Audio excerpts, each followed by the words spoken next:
Y ya estamos en directo, pues bienvenidos, bienvenidas panas a estas narraciones, leyendo Tristes Trópicos de Levi Strauss, siendo esta la tercera narración. Si no has visto la primera ni la segunda narración, aquí abajito en la descripción te voy a dejar la liga hacia la playlist de este libro que se va a ir alimentando conforme vayamos narrando, así como las narraciones de todos los libros que hemos leído en el canal, así que pues hay bastante contenido para que te entretengas. Pero sin más preámbulo, esto es Tristes Trópicos de Levi Strauss, capítulo 7, La puesta del sol. He ahí consideraciones bien largas e inútiles. Conducen finalmente a esa mañana de febrero de 1934 en que llegué a Marsella dispuesto a embarcarme con destino a Santos. He conocido otras partidas, todas se confunden en mi recuerdo, que solo ha preservado unas pocas imágenes. Primero, esa alegría particular del invierno en el mediodía de Francia, bajo un cielo azul muy claro, más inmaterial aún que de costumbre. Un aire cortante proporcionaba el placer apenas soportable del sediento cuando bebe de golpe un agua gaseosa y helada. En contraste, pesados hedores se rezagaban en los corredores del barco inmóvil y recalentado, mezcla de olores marinos, de emanaciones de las cocinas y de pintura al óleo fresca. En fin, recuerdo la satisfacción y la quietud, casi diría la plácida felicidad, que en medio de la noche procura la percepción apagada del trepidar de las máquinas y del frotamiento del casco contra el agua, como si el movimiento diera acceso a cierta estabilidad de una esencia más perfecta que la misma inmovilidad. Esta, por el contrario, si despierta bruscamente al durmiente durante una escala nocturna, suscita un sentimiento de inseguridad y desazón, impaciencia frente al hecho de que, de pronto, el curso ahora natural de las cosas ha sido trastocado. Nuestros barcos hacían muchas escalas. En realidad, la primera semana de viaje transcurría casi completamente en tierra, mientras se cargaban y descargaban los fardos, se navegaba de noche. Cada despertar nos sorprendía anclados en un puerto distinto. Barcelona, Tarragona, Valencia, Alicante, Málaga, a veces Cádiz o también Argel, Orán, Gibraltar, antes de la etapa más larga, que llevaba a Casablanca y finalmente a Dakar. Solo entonces comenzaba la gran travesía, algunas veces directamente a Río de Janeiro o a Santos, otras con menos frecuencia, demorada hacia el final del viaje por una reanudación del cabotaje a lo largo de la costa brasileña, con escalas en Recife, Bahía y Victoria. El aire se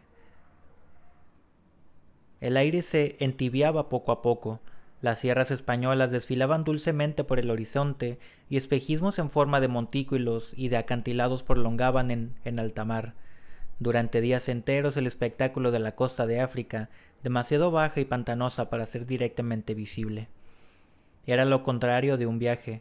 Más que medio de transporte, el barco nos parecía morada y hogar, en cuya puerta el escenario giratorio del mundo aparentaba fijar cada día un nuevo decorado. Sin embargo, el espíritu etnográfico estaba aún tan lejos de mí que ni siquiera soñaba con aprovechar esas ocasiones. Después supe cuán útilmente ejercitan la atención esas breves apreciaciones de una ciudad, de una región o de una cultura, y cómo a veces también permiten, dada la intensa concentración que exige el breve momento de que se dispone, aprehender ciertas propiedades del objeto que en otras circunstancias hubieran podido permanecer largo tiempo ocultas. Me atraían más otros espectáculos, y con la ingenuidad del novato observaba apasionadamente en el puente desierto, el movimiento, evolución y fin de esos cataclismos sobrenaturales que la salida y la puesta del sol representaban cada día. Durante unos instantes en los cuatro extremos de un horizonte tan vasto como jamás había visto. Me parecía que si lograse encontrar un lenguaje para fijar esas apariencias inestables y rebeldes a todo esfuerzo de descripción, si consiguiese comunicar a otros las fases y las articulaciones de un acontecimiento único que jamás volvería a producirse en los mismos términos, hubiera alcanzado de golpe lo más recóndito de mi profesión. No existiría experiencia extravagante o particular a la que me expusiera la investigación etnográfica cuyo sentido y alcance no pudiera hacer aprehender a todos algún día. Después de tantos años, ¿podré volver a encontrarme en ese estado de gracia? ¿Llegaré a revivir esos instantes febriles cuando, libreta en mano, Anotaba segundo tras segundo la expresión que quizá me permitiría inmovilizar esas formas evanescentes y siempre renovadas. El juego me fascina aún y muchas veces me sorprendo aventurándome en él. Escrito a bordo. Para los sabios, el alba y el crepúsculo son un solo fenómeno, y así pensaban los griegos, pues lo designaban con un sustantivo calificado de diferente manera, según se tratara de la noche o de la mañana. Esta confusión expresa con claridad la dominante preocupación por las especulaciones teóricas y una singular negligencia por el aspecto concreto de las cosas. Es posible que un punto cualquiera de la Tierra se desplace por un movimiento indivisible entre la zona de incidencia de los rayos solares y aquella de donde la luz se retira o vuelve. Pero en realidad, nada se diferencia tanto como la tarde y la mañana. El nacimiento del día es un preludio, su ocaso, una obertura que se produce al final, y no al comienzo como en las viejas óperas. El rostro del sol anuncia los momentos que seguirán, sombrío y lívido cuando las primeras horas de la mañana sean lluviosas, rosado y liviano, vaporoso, cuando brilla una clara luz. Pero la aurora no predice cómo continuará el día. Compromete la acción meteorológica y dice, va a llover, va a ser buen tiempo. Con la puesta del sol ocurre algo diferente. Se trata de una representación completa con un comienzo, una parte media y un final, y este espectáculo ofrece una suerte de imagen reducida de los combates, triunfos y derrotas que durante 12 horas se han sucedido de manera palpable, pero también más retardada. El alba solo es el estreno del día, el crepúsculo es un repetido ensayo. He aquí por qué los hombres prestan más atención al sol poniente que el sol naciente. El alba solo les proporciona una indicación suplementaria del termómetro, del barómetro, y para los menos civilizados, de las fases de la luna, el vuelo de los pájaros o las oscilaciones de los mares, mientras que el crepúsculo los exalta, reúne en misteriosas configuraciones las peripecias del viento, del frío, del calor o de la lluvia a las que ha sido lanzar su ser físico. Los juegos de la conciencia también pueden leerse en esas constelaciones algodonosas, cuando el cielo comienza a iluminarse con los destellos del ocaso, así como en ciertos teatros lo que anuncia el comienzo del espectáculo no son los 3 golpes tradicionales, sino las repentinas iluminaciones de las candilejas. El campesino interrumpe su marcha a lo largo del sendero, el pescador detiene su barca, el salvaje guiña sentado cerca de una fogata amarillenta. Recordar constituye una gran voluptuosidad para el hombre, pero no en la medida en que la memoria se muestra literal, pues pocos aceptarían vivir de nuevo las fatigas y los sufrimientos que, sin embargo, gustan rememorar. El recuerdo es la vida misma, pero tiene una cualidad diferente. Así, cuando el sol desciende a la superficie pulida de un agua en calma, igual que el óvulo de un celeste avaro, o cuando su disco recorta la cresta de las montañas como una hoja dura y festoneada, el hombre encuentra especialmente, en una breve fantasmagoria, la revelación de las fuerzas opacas, de los vapores y fulguraciones cuyos oscuros conflictos percibirían en el fondo de sí mismo y a lo largo del día. Así, seguramente muy sombrías luchas se habrán librado en las almas, pues la insignificancia de los acontecimientos exteriores no justificaba ninguna perturbación atmosférica. Nada había marcado especialmente esa jornada, hacia las 4 de la tarde, precisamente en ese momento del día en que el sol pierde su claridad, pero no todavía su resplandor, cuando todo se esfuma en una espesa luz dorada que parece acumulada para ocultar algún preparativo. El Mendoza había cambiado de rumbo. El calor comenzaba a sentirse con mayor insistencia a cada oscilación provocada por un oleaje ligero, pero la curva descrita era tan poco sensible que el cambio de dirección podía tomarse por un leve acrecentamiento del balanceo. Por otra parte, nadie le había prestado atención, pues nada asemeja más a un transporte geométrico que una travesía en alta mar. No hay ningún paisaje que esté allí para atestiguar la lenta transición a través de las latitudes, el momento en que se franquean las isotermas y las curvas pluviométricas. 50 kilómetros de ruta terrestre pueden dar la impresión de un cambio de planeta, pero 5.000 kilómetros de océano presentan una faz inmutable, por lo menos para el ojo inexperto. Ninguna preocupación por el itinerario, por la orientación, ninguna conciencia de las tierras invisibles pero presentes tras el abultado horizonte, Nada de eso atormentaba el espíritu de los pasajeros. Les parecía estar encerrados entre paredes ceñidas durante un número de días fijado de antemano, no porque había que vencer una distancia, sino más bien para expiar el privilegio de ser transportados de un extremo al otro de la tierra sin contribuir en el esfuerzo. Demasiado debilitados por las mañanas pasadas en el lecho y las perezosas comidas, que ya habían dejado de provocar un goce sensual y constituían una esperada distracción, con tal de prolongarla desmedidamente para llenar el vacío de los días. Además, nada había para comprobar la existencia del esfuerzo. Sabíamos que en alguna parte, en el fondo de esa gran caja, había máquinas y hombres a su alrededor para hacerlas funcionar, pero estos no se preocupaban por recibir visitas, ni los pasajeros por hacérselas, ni los oficiales por exhibir estos a aquellos o viceversa. Solo restaba deambular por el buque, donde únicamente el trabajo del marinero solitario que echaba algunos toques de pintura sobre alguna veleta, los gestos mesurados de los camareros en dril azul que empujaban un trapo húmedo por el pasillo de la primera clase, dando pruebas del regular deslizarse de las millas que se oían chapotear vagamente debajo del casco oxidado. A las 17:40, hacia el oeste, el cielo parecía abarrotado por un edificio complicado, perfectamente horizontal por debajo, a imagen del mar, que asemejaba despegarse por una incomprensible elevación encima del horizonte, o también por la interposición de una invisible y densa capa de cristal.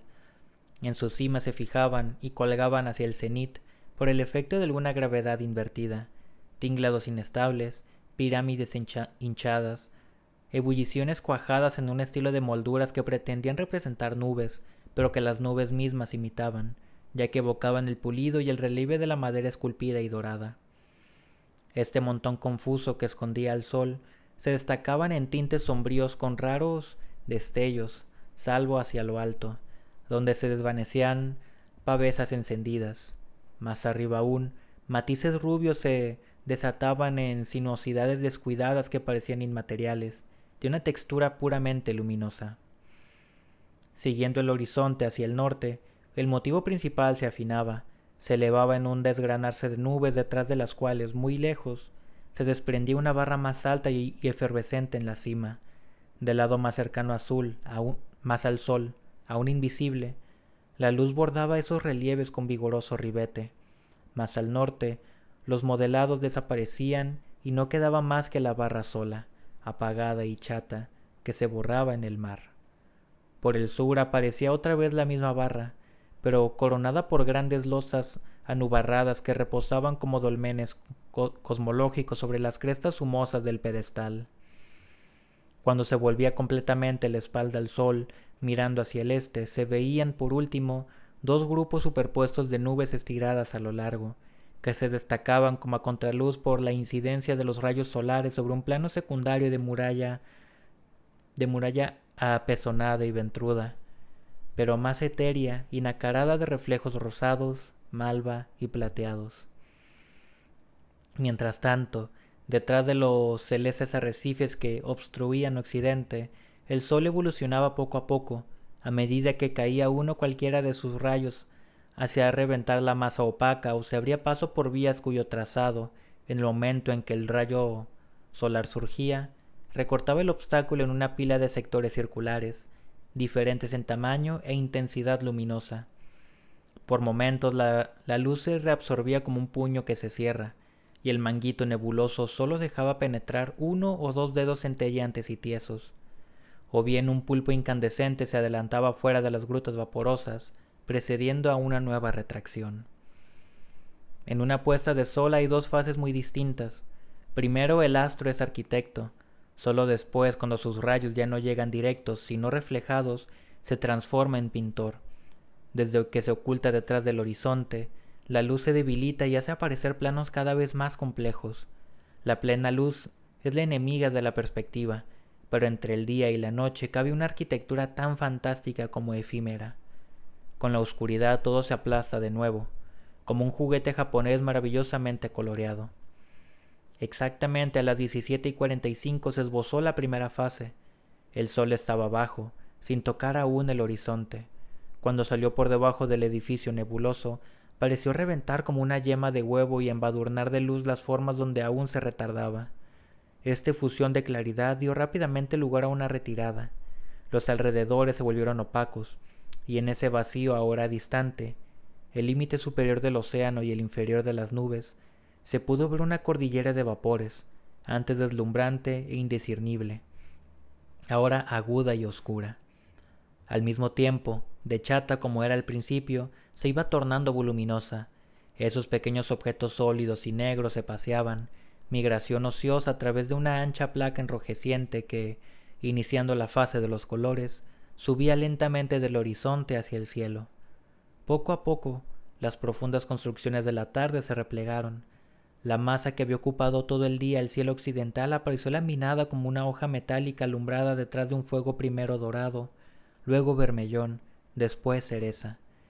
Este iba disipando y limpiaba y arrebataba en un torbellino de partículas unas nubes contorsionadas que se desvanecieron lentamente. Innumerables redes vaporosas surgieron en el cielo, parecían tendidas en todos los sentidos, horizontal, oblicuo, perpendicular y hasta en espirales. A medida que declinaban como un arco que baja o se endereza para rozar cuerdas distintas, los rayos del sol las hacían estallar sucesivamente, primero a una, luego a otra, en una gama de colores que se creyera propiedad exclusiva y arbitraria de cada una. Cada red, al manifestarse, presentaba la nitidez, la precisión y la delicada rigidez del vidrio hilado. Poco a poco se disolvía, como si su materia recalentada por una exposición en un cielo todo henchido de llamas, oscureciéndose y perdiendo su individualidad, se extendiera como una capa cada vez más delgada hasta desaparecer de la escena, descubriendo una nueva red recién hilada.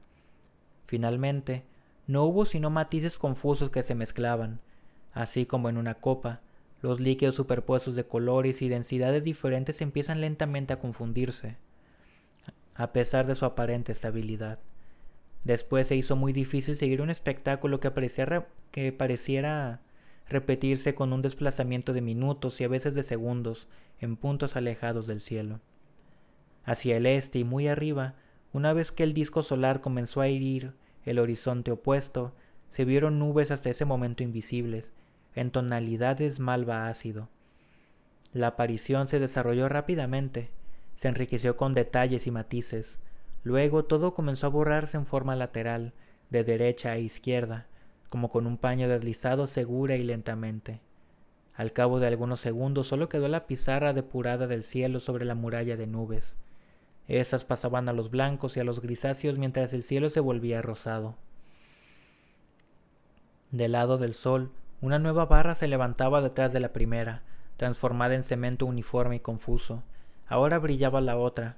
Cuando sus irradiaciones rojas se debilitaron, los matices del cenit, que aún no habían intervenido, adquirieron lentamente volumen. Su cara inferior se volvió dorada y resplandeció. Su cima, antes centellante, pasó a los colores castaño y violáceo. Al mismo tiempo, su contextura parecía vista a través de un microscopio. Se descubrió hecha de 1000 pequeños filamentos que sostenían, como un esqueleto, sus formas rollizas. Ahora, los rayos del sol desaparecieron completamente. El cielo no presentaba más que rosados y amarillos, camarón, salmón, lino, paja. Se sentía que también esta riqueza discreta se desvanecía. El paisaje celeste renacía en una gama de blancos, azules y verdes. Empero, pequeños rincones del horizonte gozaban aún de una vida efímera e independiente. A la izquierda, un velo inadvertido se afirmó de golpe como un capricho de verdes misteriosos y mezclados. Estos pasaron progresivamente a rojos, primero intensos, luego sombríos, luego violetas, luego carbonosos, y ya no fue más que la huella irregular y ligera de una barra de carbonilla sobre un papel granulado. Por detrás, el cielo era de un amarillo verdoso alpino, y la barra continuaba opaca, con un contorno bien marcado. En el cielo del oeste, pequeñas estrellas horizontales de oro centellaron todavía un instante, pero hacia el norte era casi de noche. La muralla apesonada solo presentaba convexidades blanquecinas bajo un cielo de cal. No hay más misterioso que el conjunto de procedimientos siempre idénticos pero imprevisibles, que usa la noche para suceder al día. Su signo aparece súbitamente en el cielo, acompañado de incertidumbre y de angustia. Nadie puede predecir la forma que adoptará esta vez, única entre todas las otras, el surgimiento de la noche. Por una alquimia impenetrable, cada color llega a metamorfosearse en su complementario, cuando sabemos bien que, en la paleta, sería imprescindible abrir un nuevo pomo para obtener el mismo resultado. Pero para la noche, las mezclas no tienen límite, pues ella inaugura un espectáculo fantasmagórico. El cielo pasa del rosado al verde. Es porque no he visto que ciertas nubes se han vuelto rojo vivo, y así, por contraste, hacen aparecer verde un cielo que era completamente rosado. Pero este rosado sumamente claro ya no puede competir con el valor muy subido del nuevo matiz que, no obstante, yo no había notado, pues el paso del dorado al rojo no sorprende tanto como el del rosado al verde. La noche se introduce como por superchería. De esa manera, la noche comenzaba a sustituir el espectáculo de los oros y las púrpuras por su negativo, donde los tonos cálidos eran reemplazados por blancos y grises. La placa nocturna reveló lentamente un paisaje marino por encima del mar, inmensa pantalla de nubes que se deshilachaban frente a un cielo oceánico en penínsulas paralelas, como una costa plana y arenosa que estirara sus flechas en el mar, vista desde un avión a baja altura e inclinado sobre un ala. La ilusión se acrecentaba por los últimos destellos del día, que al caer muy oblicuamente sobre esas puntas nebulosas, les daba una apariencia de relieve que evocaba sólidas rocas. También ellas, aunque a otras horas, esculpidas de sombras y de luz, como si el astro ya no pudiera aplicar sus buriles centellantes a pórfidos y granitos, sino tan solo a sustancias débiles y vaporosas, conservando el mismo estilo en su caída. Sobre ese fondo de nubes semejante a un paisaje costero, a medida que el cielo se limpiaba, aparecieron playas, lagunas, multitud de islotes y bancos de arena invadidos por el océano inerte del cielo, que acribillaba de fiordos y de largos interiores la capa que se iba disgregando. Y porque el cielo que bordeaba esas flechas nebulosas simulaba un océano, y porque el mar reflejaba de costumbre el color del cielo, ese cuadro celeste reconstituía un paisaje lejano donde el sol parecía ponerse nuevamente. Por otra parte, era suficiente mirar hacia el verdadero mar, bien abajo, para escapar al espejismo. Ya no era la placa ardiente del mediodía ni la superficie graciosa y ondulada del crepúsculo. Los rayos del día, casi horizontales, solo iluminaban el lado de las pequeñas olas que se volvían hacia ellos, en tanto que el otro lado permanecía a oscuras. El agua, de esa manera, tomaba un relieve de sombras nítidas, marcadas, excavadas como en un metal. Toda transparencia había desaparecido. Entonces, por un tránsito muy habitual, pero como siempre, imperceptible e instantáneo, la tarde dio paso a la noche. Todo se vio cambiado. En el cielo, opaco en el horizonte, de un amarillo lívido más arriba, en paso al azul hacia el cenit, se dispersaban las últimas nubes que el fin del día destacaba.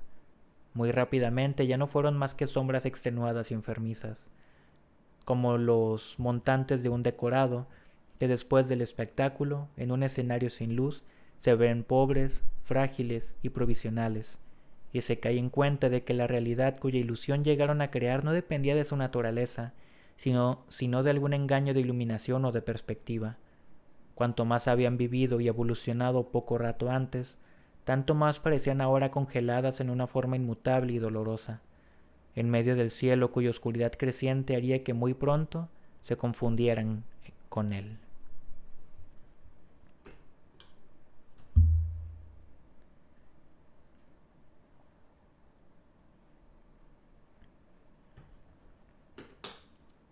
Bueno, ahora llegamos a lo que es la tercera parte, el Nuevo Mundo.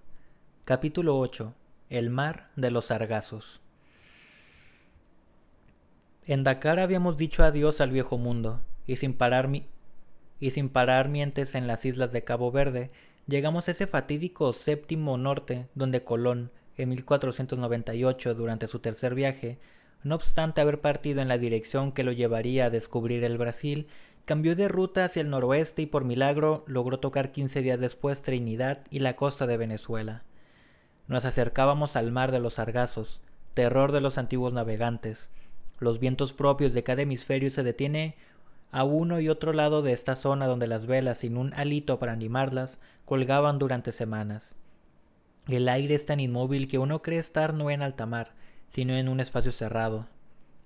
Sombrías nubes cuyo equilibrio no es afectado por ninguna brisa, sensibles tan solo a la gravedad, descienden y se disgregan lentamente en el mar.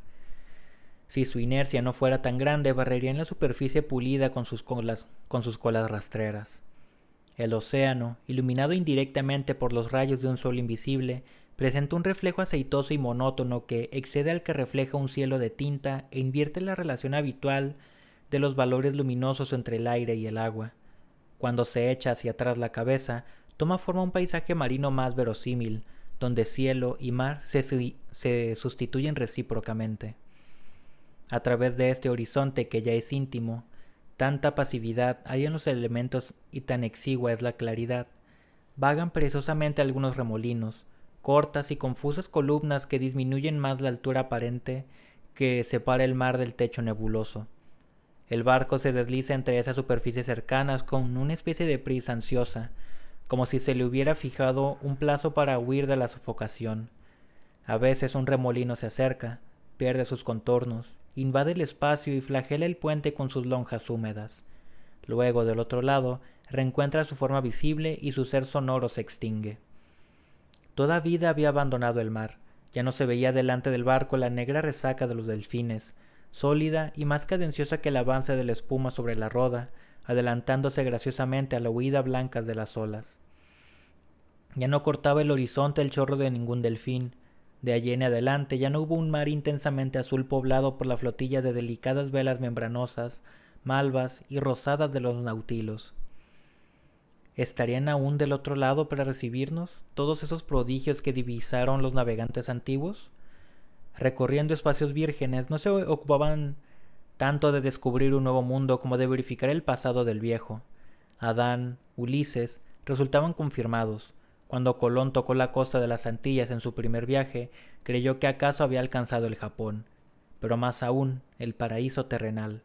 Los 400 años transcurridos desde entonces no anonadan esa gran diferencia gracias a la cual durante 10 o 20 milenios el nuevo mundo permaneció al margen de las agitaciones de la historia.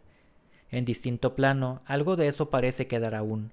Pronto me enteraría de que si bien América del Sur ya no era un Edén antes de la caída, gracias a ese misterio podía seguir siendo una edad de oro, por lo menos para los que tenían dinero. Su suerte se estaba fundiendo como la nieve al sol. ¿Qué queda de ella? Reducida a una preciosa ínsula, a la par que desde hoy solo pueden entrar allí los privilegiados, se ha transformado en su naturaleza, que de eterna se convirtió en histórica y de metafísica en social. El paraíso de los hombres tal como Colón lo había entrevisto se prolongaba y se abismaba a la vez en la dulzura de vivir, reservada a los ricos. El cielo fuliginoso del mar de los sargazos, su atmósfera pesada, no son el único signo manifiesto de la línea ecuatorial, sintetizan el clima en el cual se han enfrentado dos mundos, este melancólico elemento que los separa, esta bonanza donde no solo las fuerzas maléficas parecen refugiarse, son la última barrera mística entre lo que aún ayer eran dos planetas opuestos por condiciones tan diferentes que los primeros testigos no podían creer que fueran igualmente humanos. Un continente apenas hollado por el hombre se ofrecía a otros hombres cuya avidez no se contentaba con el suyo. Todo iba a replantearse por ese segundo pecado. Dios, la moral, las leyes. De manera simultánea y a la vez contradictoria, todo sería de hecho verificado, de derecho revocado. Verificados, el Edén de la Biblia, la edad de oro de los antiguos, la fuente de Juvencia, la Atlántida, las Hespérides, las Arcadias y las Islas Afortunadas, pero también puestos en duda, ante el espectáculo de una humanidad más pura y más feliz, que en realidad no lo era verdaderamente, pero que en secreto remordimiento se lo hacía creer. La revelación, la salvación, las costumbres, el derecho. La humanidad nunca conoció una prueba tan desgarrante y jamás conocerá otra igual, a menos que alguna vez se revele algún planeta, a millones de kilómetros de distancia, habitado por seres pensantes. Más aún, nosotros sabemos que esas distancias son teóricamente franqueables, mientras que los primeros navegantes temían enfrentarse con la nada. Para medir el carácter absoluto, total, intransigente de los dilemas en los que se sentía encerrada la humanidad del siglo XVI, hay que recordar algunos incidentes. Los colonizadores enviaban comisión tras comisión a la Española, hoy Haití y Santo Domingo, con el fin de determinar la naturaleza de los indios, unos 100.000 en 1492 y reducidos a 200 un siglo más tarde, que morían de horror y repugnancia por la civilización europea más aún que por la viruela y sus golpes. Si realmente eran hombres, ¿eran los descendientes de las 10 tribus perdidas de Israel? ¿O mongoles llegados sobre elefantes? ¿O escoceses llevados siglos antes por el príncipe Modoc? ¿Eran de origen pagano o se trataba de antiguos católicos bautizados por Santo Tomás y caídos después en la herejía? Tampoco estaban seguros de que fueran hombres, sino criaturas diabólicas o animales. Así lo pensaba el rey Fernando, ya que, en 1512, envió esclavas blancas a las Indias Occidentales con el único fin de impedir que los españoles se casaran con indígenas, que estaban muy lejos de ser criaturas racionales. Frente a los esfuerzos de las casas para suprimir los trabajos forzados, los colonos se mostraban no tanto indignados cuanto perplejos. ¿Cómo? ¿No podemos servirnos de bestias de carga? De todas esas comisiones, la más justamente célebre, la de los monjes de la Orden de San Jerónimo, nos conmueve por un escrúpulo que las empresas coloniales olvidaron totalmente desde 1517 y por la luz que arroja sobre las actitudes mentales de la época.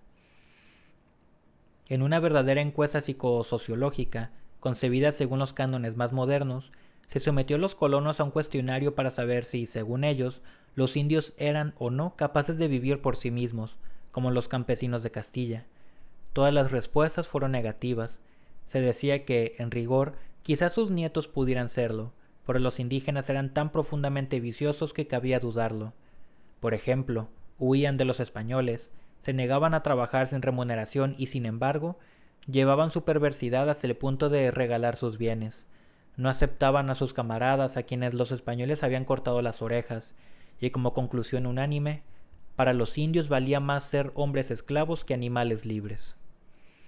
Un testimonio algo posterior pone la nota final a esta requisitoria, señalando que los indios comen carne humana, no tienen justicia, van completamente desnudos, comen pulgas, arañas y gusanos crudos, no tienen barba, y si por casualidad les crece, se apresuran a cortársela. Ortiz, ante el Consejo de Indias, 1525. Por otra parte, en el mismo momento y una isla vecina, Puerto Rico, según el testimonio de Oviedo, los indios se esmeraban en capturar blancos y hacerlos perecer por inmersión. Después, durante semanas, montaban guardia junto a los ahogados para saber si estaban o no sometidos a la putrefacción. De esta comparación entre las encuestas se desprenden dos conclusiones. Los blancos invocaban las ciencias sociales, mientras que los indios confiaban más en las ciencias naturales. Y en tanto que los blancos proclamaban que los indios eran bestias, estos se conformaban con sospechar que los primeros eran dioses. A ignorancia igual, el último procedimiento era ciertamente más digno de hombres. Las pruebas intelectuales agregan un patético suplemento al trastorno moral. Todo era misterioso para nuestros viajeros. La imagen del mundo, de Pierre de Ailly, habla de una humanidad recientemente descubierta y supremamente feliz, gens beatísima, compuesta por pigmeos, macrobios y hasta acéfalos. Pedro Mártir recoge la descripción de bestias monstruosas, serpientes semejantes a cocodrilos, animales con cuerpo de buey armado de probóscide como el elefante, peces con 4 miembros y cabeza también de buey, con la espalda provista de 1000 verrugas y con caparazón de tortuga, tiburones que devoraban a la gente. En fin de cuentas, no eran más que boas, tapires, manatíes o hipopótamos y tiburones, en portugués tubarao. Pero, inversamente, aparentes misterios se admitían con toda naturalidad para justificar el brusco cambio de ruta que lo hizo desviarse del Brasil. ¿No relata Colón en sus informes oficiales extravagantes circunstancias jamás repetidas desde entonces, sobre todo en esa zona siempre húmeda? El calor quemaba hasta tal punto que impedía acudir a las bodegas. Las cubas del agua y el vino estallaban. El cereal ardió y el tocino y la carne seca se asaron durante una semana. El sol era tan ardiente que la tripulación creyó que iba a ser quemada viva. Siglo feliz, donde todo resultaba aún posible, como quizá también hoy gracias a los platos voladores. ¿No fue en estas aguas por donde ahora navegamos, o por aquí cerca donde Colón encontró las sirenas? En realidad las vio al final de su primer viaje, en el mar Caribe, aunque también hubiera podido ser a la altura del delta amazónico. Colón cuenta que las 3 sirenas elevaban su cuerpo sobre la superficie del océano, y aunque no eran tan bellas como se las representaban en los cuadros, su cara redonda tenía forma nítidamente humana. Los lamantinos tienen la cabeza redonda y las tetas en el pecho. Como las hembras amamantan a sus crías apretándolas contra sí con una pata, la identificación no resulta tan sorprendente en una época en que se describe el algodonero, y hasta se lo dibuja, como un árbol de ovejas. Un árbol que a guisa de frutos tenía ovejas enteras suspendidas por la espalda y solo bastaba con esquilarlas. Igualmente, en el cuarto libro de Pantrughel, Revelais, fundándose sin duda en relatos de algún navegante llegado de las Américas, presenta la primera caricatura de lo que los etnógrafos llaman hoy sistema de parentesco, y lo aborda libremente en un frágil cañamazo, pues se pueden concebir pocos sistemas de parentesco donde un anciano puede llamar padre a una niñita. En todos esos casos, la conciencia del siglo XVI carecía de un elemento más esencial que los conocimientos, que era una cualidad indispensable a la reflexión científica. Los hombres de esa época no eran sensibles al estilo del universo, de la misma manera que hoy, en el plano de las bellas artes, un rústico que solo haya percibido ciertos caracteres exteriores de la pintura italiana o de la escultura negra y no su armonía significativa, sería capaz de distinguir una falsificación de un Botticelli auténtico o un objeto barato de una figurilla de Pauwin. Las sirenas y el árbol de ovejas constituyen algo más y diferente que meros errores objetivos.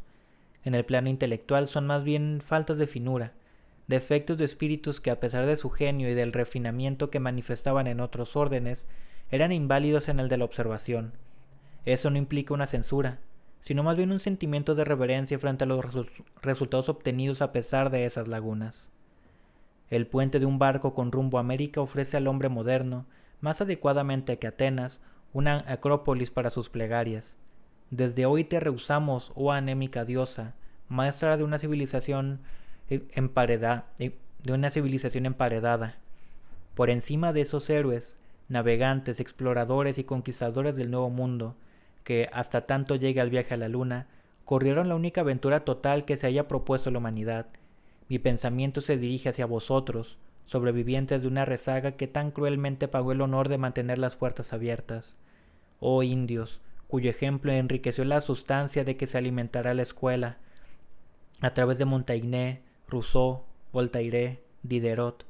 Oh hurones, iroqueses, caribes, tupíes, heme aquí. Los primeros resplandores que Colón avistó y que confundió con la costa provenían de una especie marina de gusanos fosforescentes que desovaban entre la puesta del sol y la salida de la luna, pues la tierra no podía ser visible aún. Son sus luces las que ahora adivino, durante esta noche ínsome que paso en el puente, atisbando a América. Ya desde ayer, el nuevo mundo está presente, pero no para la vista. La costa se halla demasiado lejos, a pesar del cambio de ruta en un eje oblicuo hacia el sur, que progresivamente desde el Cabo de Sao Agostino hasta Río de Janeiro se mantendrá paralelo a la costa.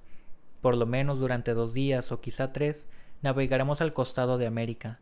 No son tampoco los grandes pájaros marinos los que anuncian el fin de nuestro viaje, rabos de junco gritones, pétreles tiránicos que en pleno vuelo obligan a las plangas a devolver su presa. Esos pájaros se aventuran lejos de las tierras. Colón se enteró de eso poco después. Todavía en medio del océano saludaba su vuelo como su victoria.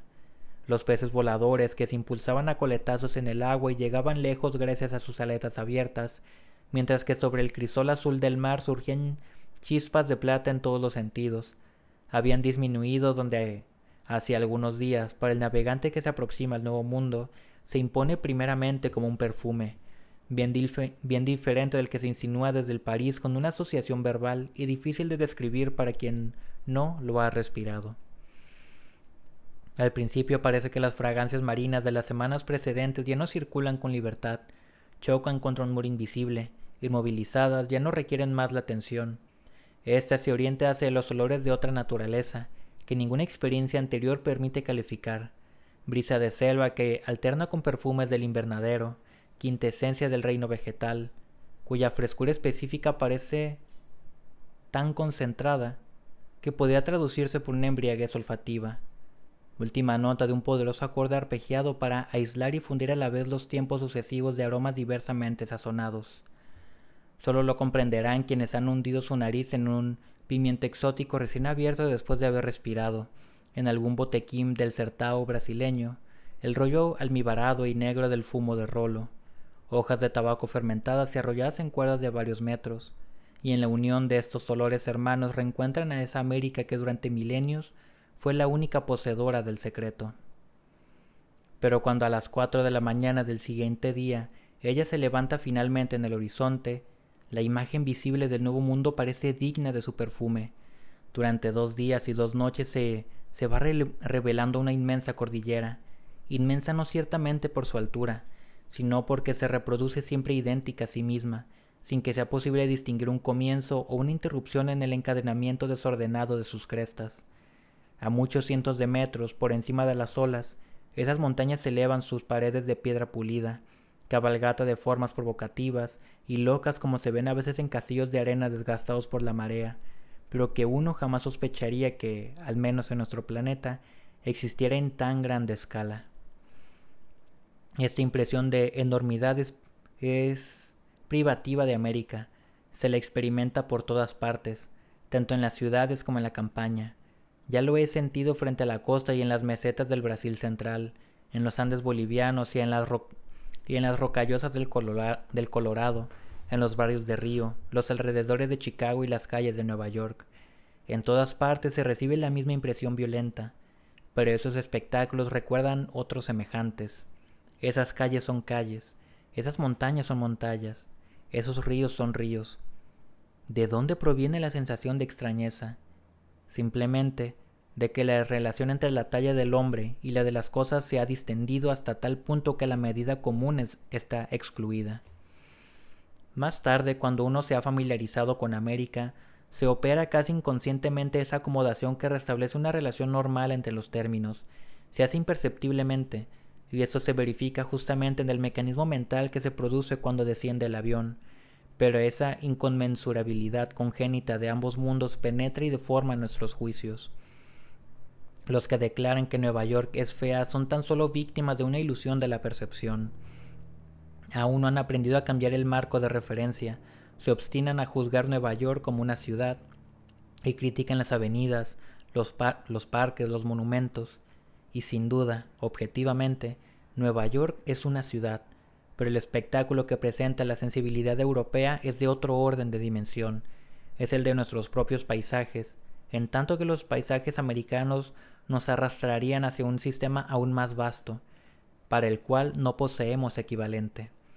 La belleza de Nueva York, por lo tanto, no se refiere a su naturaleza de ciudad, sino a su transposición, inevitable para nuestra vista si renunciamos a toda rigidez de la ciudad al nivel de un paisaje artificial donde los principios del urbanismo ya no intervienen.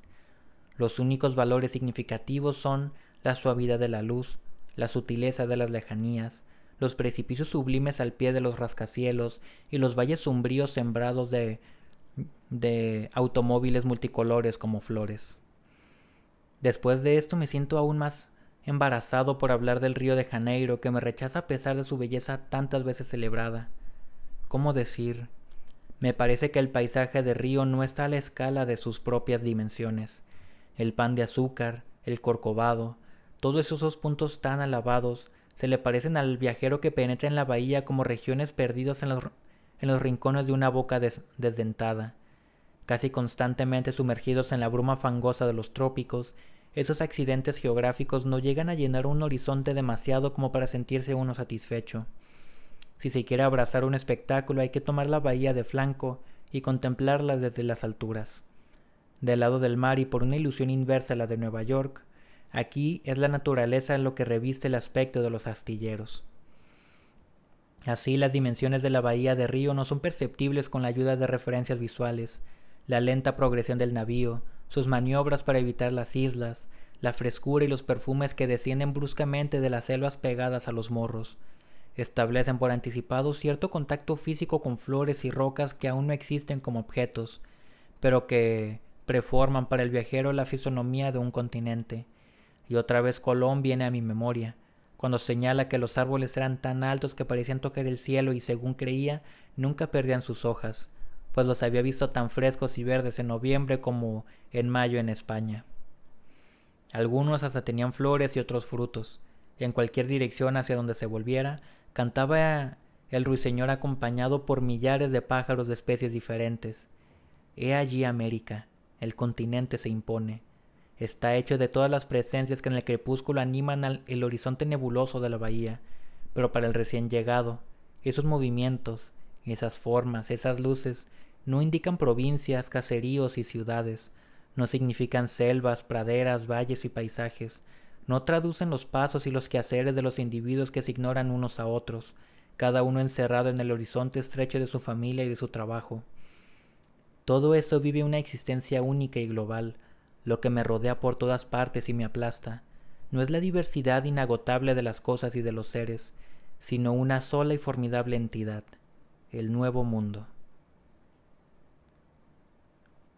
Bueno, pues habiendo leído casi 50 minutos, yo creo que lo vamos a dejar hasta aquí. Fueron unos capítulos un tanto largos, pero muy interesante la descripción sobre el nacimiento del sol y la puesta del sol. Y ahorita el ya estar llegando al nuevo mundo según Levi Strauss. Pues lo vamos a dejar hasta aquí. Si te está gustando la lectura, házmelo saber aquí abajito en los comentarios. No te olvides de darle like, de suscribirte para que no te pierdas de las siguientes narraciones. Y también si crees que a alguien más le puede interesar esta lectura, pues que se la compartas, para que así podamos ser más panas en este club de lectura. Pero pues bueno, nos vamos a estar viendo en otro directo. Adiós.